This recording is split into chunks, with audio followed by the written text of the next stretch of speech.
සත්‍ය දකින්න තියෙන්නේ විදර්ශනා ඥාණයට තමයි. සත්‍ය අසෙන්නේ විදර්ශනා ඥාණයට තමයි. දැන් මෙතන ආත්මයක් තියෙනවා. ඔබ කවුද? ඔබ ඔය ශරීරයද?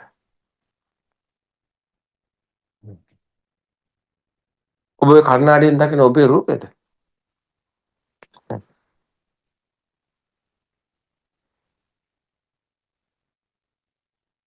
එහෙනම් ඔබ ඔබේ නමද?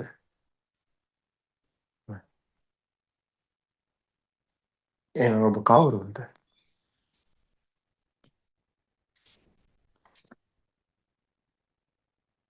ඔබ සිතද? සිතුවිලිත් ඔබ නෙමෙයි. ඔබට ඕනේ භාවනා කරන්න. ඔබට ඕනේ සමථය වඩන්න. මේක අපි අනන්ත ප්‍රමාණික. ඔබ අත් දෙක තියාගෙන පළක බැඳගෙන හුස්ම ඒකාග්‍ර කරනවා. දැන් ඔබට ඕනේ සිතුවිලි නැති වෙයි. ඇස් දෙක පියාගෙන හුස්ම දිහා බලන් ඉන්නවා. අතීතයක් වෙනවා, අනාගතයක් වෙනවා, සිතුවිලි නැති වෙයි. ඉතින් ඔබ සිතන ඔබට පුළුවන් මේ සිතුවිලි නැතුව ඉන්න. බෑ. ඇයි ඒ බැරි? ඔබ ඔය සිත නොවන නිසායි. සිත සිතේ ස්වභාවයට සකස් වෙනවා. සිතුවිලි කරනවා. ඔබට ඒක නවත්තන්න බෑ. ඔබට තහවුරු වෙනවා මේ ප්‍රායෝගික පරීක්ෂණ වලින් ඔබ කයත් නොවන බව සිතත් නොවන බව. ඔබ ඒකට පරීක්ෂණ කරන්න ඕනි. ආර්ය විමර්ශන අවශ්‍යයි. ආර්ය විමර්ශන කියලා කියන්නේ ආර්ය කියන්නේ මෙතන කෙනෙක් නැති බව දකින තැන. දෙයක් නැති බව කෙනෙක් නැති බව දකින තැන ආර්ය භූමිය. අන්නේ පරීක්ෂණය ඔබ කරන්න. කිව්වට පිළිගන්න එපා. ඇහුවට පිළිගන්නත් එපා. දැක්කට පිළිගන්නත් එපා. මා පිටක සම්පතය පොතේ තිබ්බත් පිළිගන්න එපා. කාලා මුරුන්ට මේ කතාව කිව්වා. ඔබ බලන්න ඕනි ක්‍රමයක් තියෙනවා. හැබැයි ඒක වචනේ පාලි වචන සිංහලෙන් අනාගෙන තියෙන්නේ. දැන් ධර්මය කියන්නේ මෙතන මොකද්ද? ධර්මතාවය දකිනකොට මේක ඇත්ත වෙනවා. මේක ඇත්ත වෙන්නේ නැහැ. මෙතන මේ අරමුණයි මුළු ධර්මස්කන්ධෙම තියෙන 84 ධම තියෙන එක අරමුණකයි. ඒතකොට අරමුණ ඇත්ත වෙනවද? නැහැ. දව පුටුවක් දකින්න. පුටුව ඇත්ත වෙනවද? පුටුව ඇත්ත නම් ඔබ තාම ධර්මයේ දන්නේ නැහැ.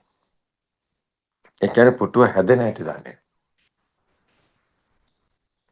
පටිසම්පා ධම්මේසු ධම්මං කියලා කියන්නේ සම්පටිච්ච වෙලා එකතු වෙලා මේ සිත හැදෙන හැටි දකින්න එක. අන්න දැක්කොත් ඔබට පේනවා ඔබට මේ පුටුව පෙවුනට මෙතන ඇත්තටම පුටුව හැදෙන හැටි දැක්කා. පුටුව කියන්නේ සිතුවිල්ල.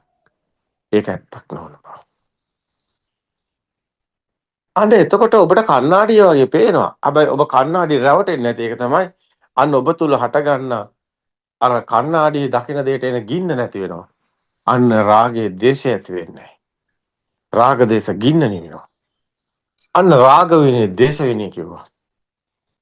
එහෙනම් මෙතන ඔබට තියෙනවා සංවරයෙන් උපදින සීලයක්. මොකද්ද? කණ්ණාඩියේ නොරවටන සීලය. එහෙනම් ඔබ දකින දෙයට නොරවටන සීලය. මේකට කිව්වා ආර්යකාන්ත සීලය. කණ්ණාඩියේ දෙයක් නැති බව දකින තැන ආර්ය භූමිය. මේ ලෝකේ උපමාවට ගන්න කණ්ණාඩිය. දැන් ලෝකේ ඇත්ත නොවන තැන තියෙන ආර්ය භූමිය. එහෙනම් ඔබේ එන අරමුණු තමයි හැම මොහොතෙම මේක අරමුණ එක සිතයි මේ මුළු ධර්මස්කන්ධෙම තියෙන්නේ. අඹ ගහේ කොළ 5000ම දකින්නවා එක අඹ කොළයක නාට වින්‍යාස දැක්කොත් කියලා කිව්වෝකයි. ඒක කොළේ අඹ කොළේ ඔබට බලන්න තියෙන්නේ. එක සිතයි. ඒකට ක්ෂණ සම්පත්තිය කියලා කියනවා. දැන් මේ ක්ෂණේ මේ සිත. ඔබ සත්‍ය දකින්නවා. ඇත්තක් නෑ.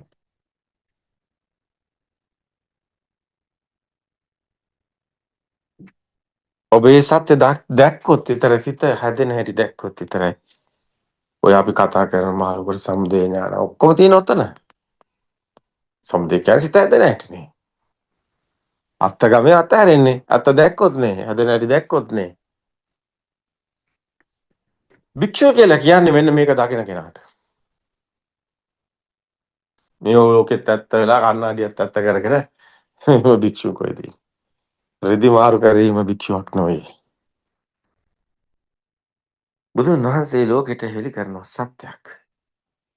ඒ පේන දෙයට එහා ගිය විදර්ශනා. ඒ තුල උපදින සමාධියක්. ඒ සත්‍ය දැකීම තුළ උපදිනවා සමාධියක්. මෙන්න මේ විදර්ශනා සමාධියයි අද සමාජයට ගිලිහිලා තියෙන්නේ. නැවතත් මේ සත්‍ය ලෝකෙට ඉවරයි. දැන් ඔබ කවුරුද? අපිම ප්‍රශ්නයට. ඔබ සිතද? සිත ඔබ නෙවෙයි. එහෙනම් මේ ඔබ කයද? කයත් ඔබ නෙවෙයි. ඔබ හිතනවා මේ කය කියලා. මේ කය මමයි කියලාත් ඔබ හිතනවා.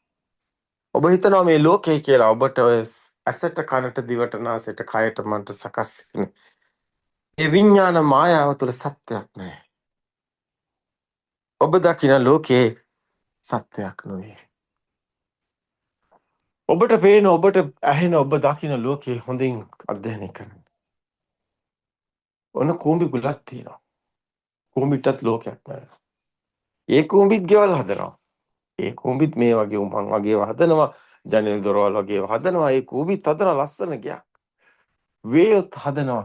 උඹස. වේයත් හදනවා ගයක්. ඒකෙත් ලස්සනට තුලින් යන්න කාමර කුටි ඔක්කොම හදනවා. ඔබත් හදනවා ගයක්. ඔබත් ඔබට පේන ඇහෙන විදිහට ඒව එක එක කැටයන් දාගෙන එක එක විදිහට හදනවා. ඔය ඔක්කොම සත්තු ගෙවල් හදනවා. ඔය ඇත්තද? ඒකවත් ඇත්ත.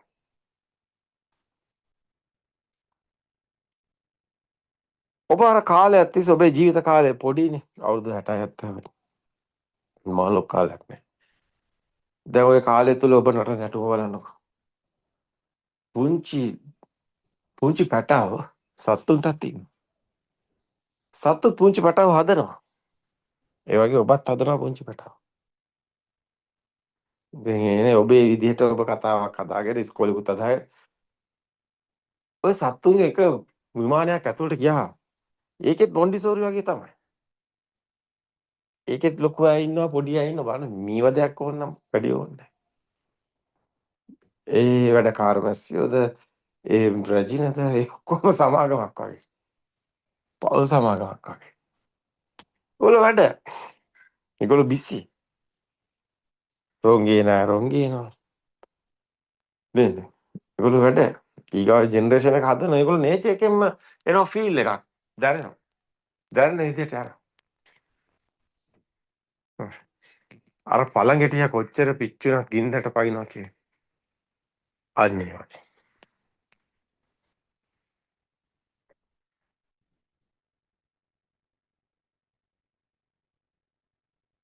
සත්‍ය හරි ගාම්භීරයි.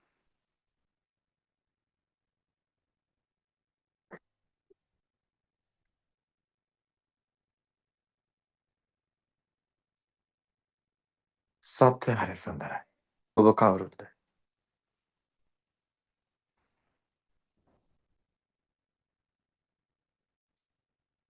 ඔබට ඔබ හමු වුණාද?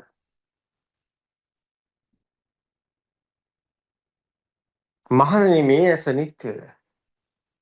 චක්කු නිච්ඡං අනිච්ඡං. අනිච්ඡං බන්තේ. නැත ස්වාමී. එහෙනම් මහණෙනි මේ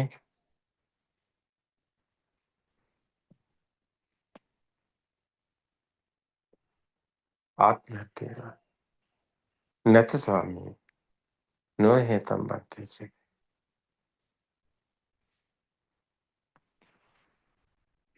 ඔබ ඇසින් දැකලා මේ මස් ඇහැ නෙමෙයි අපි කිව්වේ ඒකයි මේ පුටුව කියලා කියන එකයි ඇස කියන්නේ.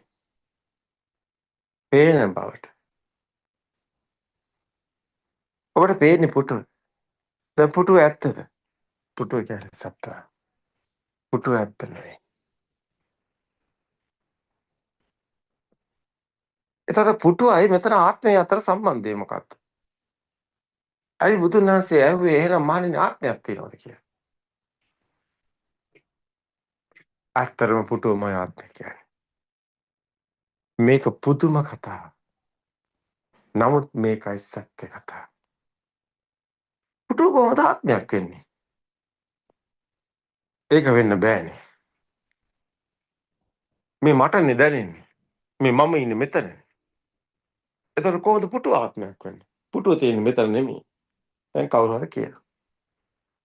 දැන් ඔබට සිද්ධ වෙනවා මේක ඔප්පු කරන්න. මොකද්ද? පුටුවමයි ආත්මය කියන්නේ. ඒක වෙන්න බෑ. කායි කිය. ඒක වෙන්න බෑ. ආත්මේ කොහොමද පුටුව වෙන්නේ? මේ පුටුව තියෙන්නේ එළියනේ. මම ඉන්නේ මෙතනනේ. ඉතින් එළියේ තියෙන එකක් කොහොමද ආත්මය කියන්නේ? මගේ ආත්මේ කොහොමද එළියේ තියෙන්නේ? නමුත් ඒක තමයි ආත්මය. ඔබමයි මාමයි.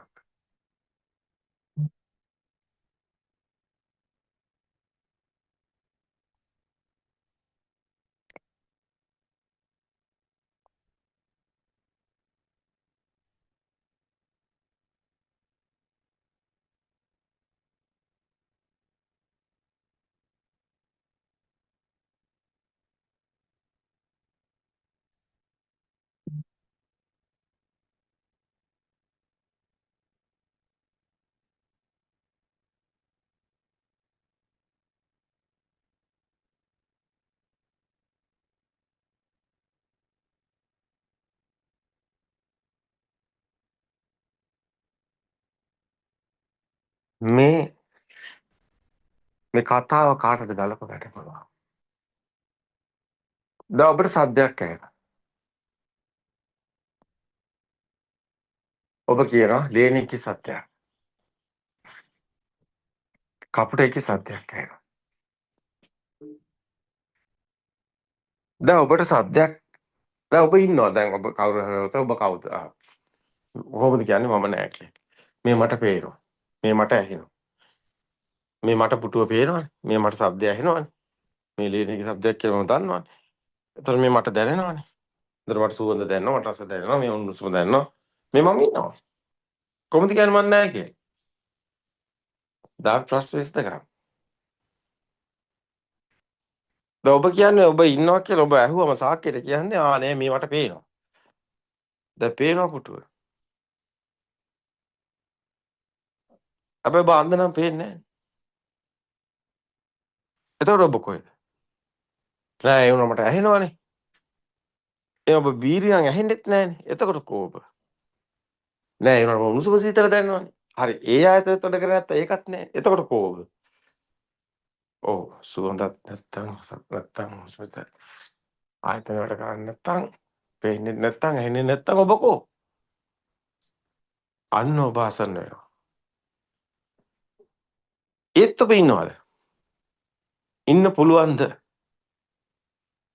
නෑ. මේ කතාව එහෙනම් ඒත් ඔබ ඉන්න ඕනනේ. ශරීරය නම් ඒත් ඉන්න ඕනේ. සිතුවිලි නම් ඒත් ඉන්න ඕනේ. ඇයි මේක නැතුනේ? ඇයි ආත්මේ නැතුනේ? ඇත්තටම ආත්මික ශරීරෙට නෙමෙයි.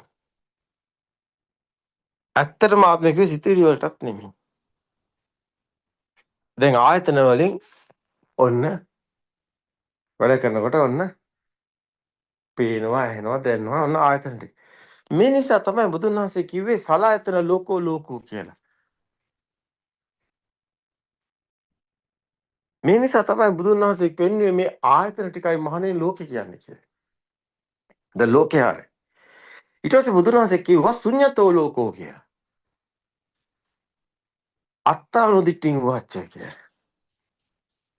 එතකොට මේ ලෝකේ ඇත්ත වුණොත් ආත්මය තියෙනවා කියනවා. හැබැයි ලෝකේ ඇත්ත උනේ නැත්නම් ආත්මේ නැහැ කියලා කිව්වා. ඔන්න ලෝකේ ශුන්‍යස බලව කිව්වෝකයි. දැන් ලෝකේ කියන්නේ ආයතනවලම වෙන ලෝකයක් එක එක සත්තුන්ට විවිධාකාර විදිහට ඔකම වෙනවා. ආයතන වෙනස් විදිහට පිටලා තියෙනවා. හැබැයි මොන විදිහටම වුණත් අපි කිව්වා ඔය ලෝකේ තියෙනවා වගේ දැනෙන එකයි මේකට සැඟවුණු රහස කියලා.